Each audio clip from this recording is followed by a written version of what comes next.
Convicted sex trafficker and Jeffrey Epstein associate Ghislaine Maxwell has been moved from her federal minimum security prison in Florida to a federal prison camp in Texas, holding other famous prisoners like Elizabeth Holmes and former Real Housewife Jen Shah.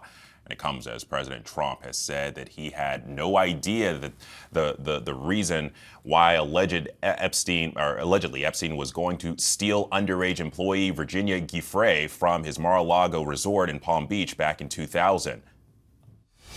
No, I don't know really why, but I said if he's taking anybody from Mar-a-Lago, he's hiring or whatever he's doing. I didn't like it, and we threw him out. We said we don't want him, at the place.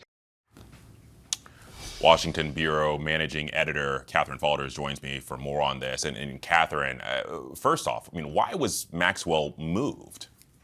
It's a good question, Alex. And the Bureau of Prisons, of course, who oversees this, is not answering the reasoning or not giving a reason for exactly why she was moved, other than confirming that Maxwell was moved from Tallahassee, Florida, to a facility in Texas. Now, typically, again, we don't know from the Bureau of Prisons or anything on the record about this, the reasoning, but typically it could be done, for example, for security reasons. That usually would be the reason.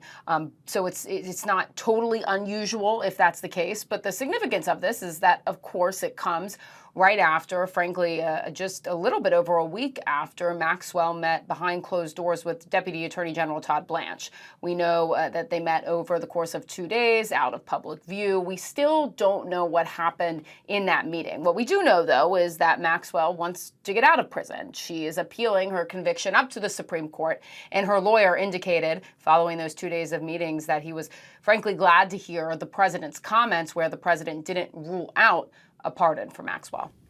Well, and Catherine, as we heard, Trump's now saying that Epstein taking Giuffre and other employees led to the end of their relationship. Does that match with what we know about their relationship? It's unclear. There's been a number of explanations over the years for the end of their relationship.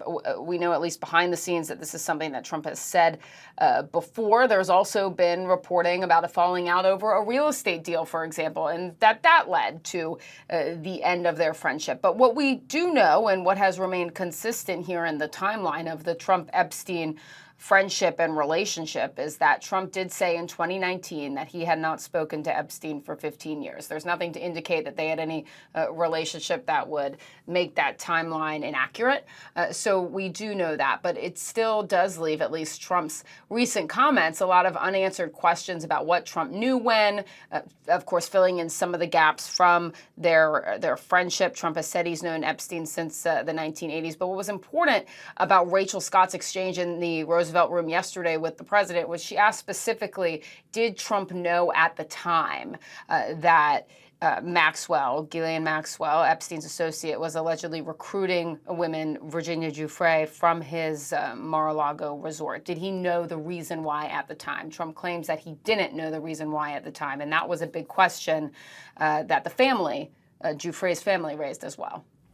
Well, and Catherine, Giuffre's family spoke with Prime anchor Lindsay Davis last night about Trump's recent comments about their sister. Take a listen to this.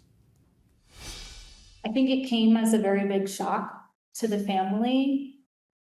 We're still reeling from the very real loss of her, and kind of the way that it was thrown out, and the words of being stolen as if she was an object. That's really painful to hear as a family who just is experiencing a really devastating time, and none of the victims are objects to be taken or stolen. Catherine, do you think a push from the family will lead to more transparency here? I'm not sure whether or not it will. I am sure that the White House has seen those comments from the family, of course, in the wake of the president's comments about Virginia Giuffre. So it's possible that it could. Now, the Department of Justice has said that they will share more information, for example, about Maxwell's interview at the appropriate time. They still haven't done that. I know the family, for example, would like to see more of these files released that the FBI and DOJ has said that they won't do, that they won't release them anymore to protect victims' identities. So it's possible that it could lead to more transparency, but so far we haven't heard anything out of the White House that the family speaking out is having any effect on this administration.